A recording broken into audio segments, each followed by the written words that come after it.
It's wonderful to have an opportunity to talk to Lasana in this rather odd way. But when all the terrible things were happening and are still happening in the United States, really the most grievous and inhumane events, it as a black person, it must have. I can only imagine the horrific impact that it had on you. Can you just explain to me a little bit about it? Sure. So I think when the video came out and all of the other videos, there actually wasn't much of an impact on me because this is something we had always been aware of. So for instance, I lived in the US for many years. And I remember 1 week after I first arrived in the US to go to university, there was a fellow student of mine at the university who was killed by the police. And so within 1 week of arriving in the US, there were all of these protests on campus and the sort of highlighting of this issue of police violence. And it was a very sort of staggering moment for me back then as an 18-year-old, not being fully aware of the problems that were prevalent in American society. Since that incident, there have been countless of others that I've been aware of. And so after a while, you become sort of desensitized to the violence. And so for me, the George Floyd video was yet another video that I had seen in a long line of many. And so for me, initially, I didn't have much of a response. Where the response started to build, I think, is once I started to see the reaction to it. And so being inundated with emails and messages from colleagues asking if I was all right, sort of realizing that many people were now sort of becoming aware of this issue, and then seeing the protests, which are still ongoing, more importantly, seeing them spread across the globe and across the US as well, outside of the city where the violence occurred, was actually very inspiring for me. At the same time, it's also been very difficult because these issues remind you of the problems that we still face in Western society and the legacies of structural racism, which is not something that you tend to think about every day. But it has certainly become much more salient since these events. And it's also put quite a burden on me and others, because now we're in a position where we're doing a lot of things like this, talking to people about it, and sort of reliving some of the experiences that we've had related to this issue. So it's been a bit of a mixed bag. So on the one hand, it's very hopeful and uplifting. At the same time, it's also been a bit of a burden to have to deal with these things on top of a pandemic as well.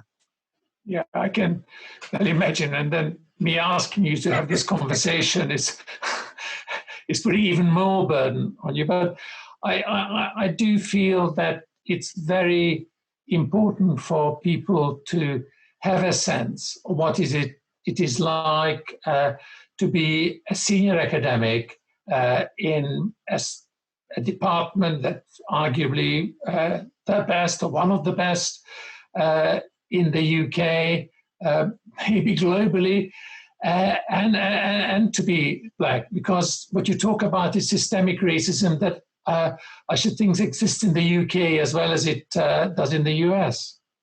Yeah, it's been an interesting journey for me. So I've always been at top institutions. And my undergrad was at a historically Black university, Howard University in the US. And I think that was a very gentle introduction for me. So I'm originally from Trinidad in the Caribbean. And there we don't suffer from the systemic racism daily. We have other issues surrounding social class, for instance, that are much more salient. And so being introduced to the workings of systemic racism in a very comforting place like Howard was really wonderful, because from that moment onwards, I became aware of it in a very real way. And then moving towards these top institutions, Princeton University, Duke University, New York University, UCL, I've always been the only one that looked like me. And so it's always been interesting because before coming to the US, I don't think race is something I thought much about. But since having those experiences, it's something that you notice. But what's been interesting for me in these environments is that I feel like just my very presence is already making a difference. The fact that I'm here and I'm able to talk to you and I'm able to do the research that I do, and I can work on some of these structural racism issues, feels like things have begun to change slightly. So it's not a dramatic change, but just having people in these positions, I think, is a sign of progress. And so the work we're doing here at UCL is really trying to build up the representation, not just for the sake of building it up, but because it seems to me that we're all missing out on a great potential. There's so much untapped potential that gets sort of stymied because of structural racism. But if we can find a way to make it somehow more possible for people from diverse backgrounds to get into these positions, I feel like the academy and science in general will benefit. And so I've always sort of taken that perspective. And that perspective has allowed me to study the things that I study because, one, they're interesting to me because of my diverse background, and two, it adds a new contribution that I don't think you would have seen previously. So science can benefit, the academy can benefit, teaching can benefit. So I see it as a very positive moment. And like I said before, it's very hopeful because now people are becoming more aware of these issues. Hopefully there are more changes that allow a more diverse representation of society to get into these spaces. And that's certainly something that we can do in relation to staff. And I personally intend to make sure that certainly on my watch, we do absolutely everything that we can, that faculty represents for us as good ways forward, and your suggestions there are critical there. But I'm kind of wondering also about the students because we do have, although there is disproportionality there as well, but we do have a significant number of Black and ethnic minority students. What could we do better in relation to them? So some of the work we did looking at the student experience really highlighted issues surrounding belonging. So a lot of students feel out of place. So like me, they look around and then they notice they're one of a few such people in these spaces, and they don't feel like they quite fit in. And so initiatives that allow our students to feel more of a part of the university are very helpful. So things like dealing with the history of the UK and the university instead of running away from it, again, increases that sense of belonging because from the student's perspective, I imagine that it feels like these things aren't ignored. It recognizes the role all of these institutions has played, and by simply recognizing that role, it's an impetus for change. The other thing that I think students would really benefit from, and something that I've always struggled with, surrounds feedback. So as a minority person, when you get feedback, it's hard to tell, particularly positive or negative feedback. It's really hard to tell what's the reasoning behind the feedback. So it could be feedback that's purely about the work that you've done. But you often ask yourself, is this because of who I am, right? So would this feedback have been more positive if I was someone else? Or would it have been less positive if I was somewhere else? So being able to interpret feedback, which is essential for growing and developing and progressing, is very difficult if you're in one of these categories. And so I think we can also structure things around how we provide our feedback to students that really minimizes the impact that these concerns might have on how you then interpret the feedback. Now, those are just two very small things, and there are many other things that I think we can put in place. And at the faculty, we are actively developing a plan of action to address a number of these issues, not simply for our students, but for our staff as well, so that we can create a more inclusive environment for everyone. And that is, I think, an enormously important objective that I would personally want to push as hard as I can. I sometimes worry, though, about what we teach and whether what we teach does not also have in it some degree of racism not necessarily intentionality, just by the selection of certain types of materials and exclusion of others? Yeah, so what's interesting is that all of these academic disciplines are built in a system where there's really one perspective that has dominated. And quite interestingly, if you look at the history of science, there's actually research that was credible scientific research done a few centuries ago to justify sort of racist beliefs. So science has been used and has been built from that sort of very white supremacist perspective. What's important, I think, for us to do, given that we have this awakening, is recognizing other forms of knowledge, other ways of understanding the world that don't come from that dominant perspective. Now, in a sense, that's a bit of a catch-22 because there's no literature on that, right? There's no scientific validation of these approaches. So it's a bit of a leap of faith. But there is enough out there that you can diversify your curriculum in such a way where you provide different perspectives.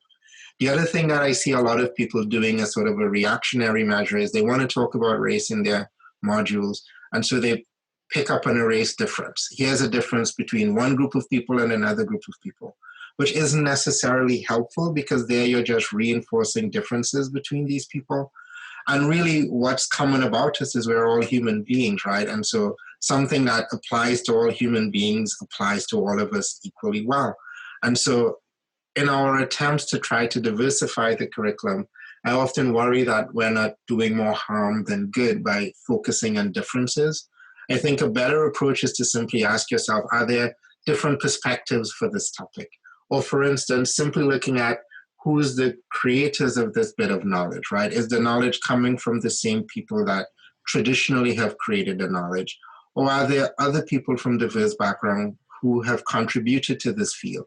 And by including their research in our curriculum, you're benefiting from their diverse experiences, right? Because their diverse experiences shapes how they approach their research, shapes the questions that they ask as well. So even though they may be using the traditional scientific method, and the work isn't about race necessarily, it really highlights to our students that, one, it's possible for you to contribute to this field because other people like you have done so.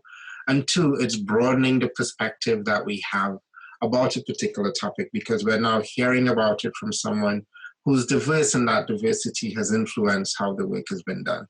So I think we need to continue to have conversations about how our curriculum can change. And you often get pushback, especially in the STEM discipline, saying, well, these are just facts that we're teaching.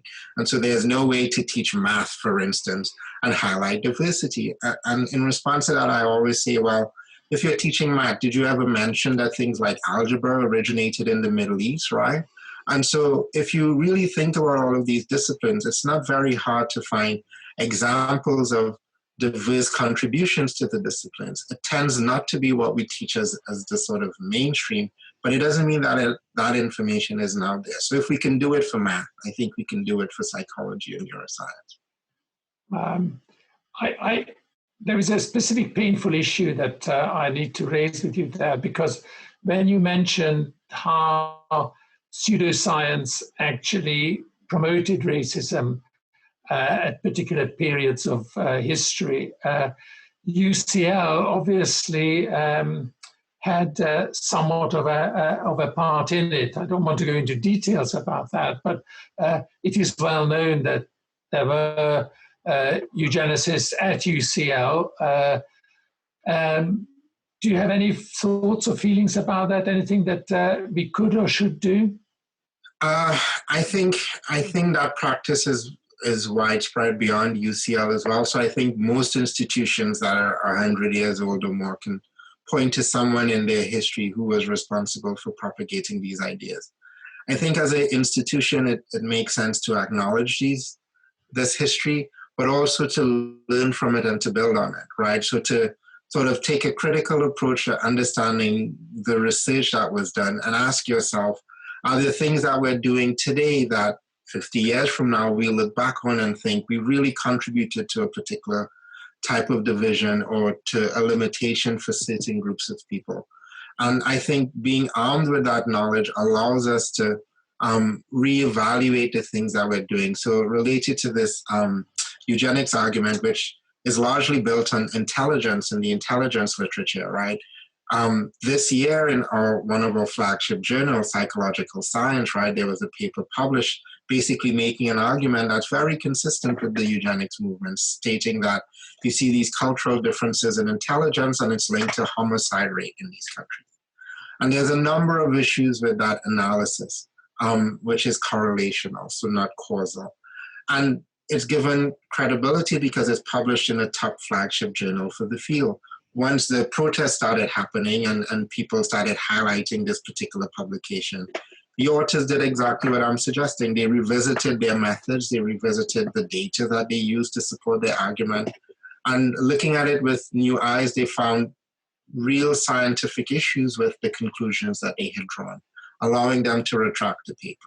So I think as educators, as researchers, if we all took that approach to our research and we looked at it again with the new eyes that we now have, we're able to see that some assumptions we may make about the suitability or applicability of a particular data set or a particular problem, a conclusion we might draw from the data, could be something that's problematic.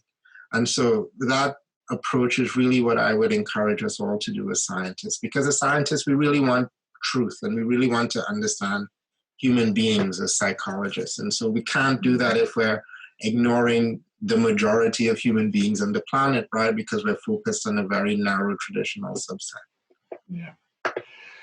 Listen, I just want to thank you for talking with me, and I want to perhaps more deeply thank you for the work that you're doing in helping the division, the faculty, and the university, and perhaps a bit grandiosely the culture that you're in, to try and take a look at itself and to reflect and make corrections that are so badly needed. So, Sana, thank you very, very much. No problem.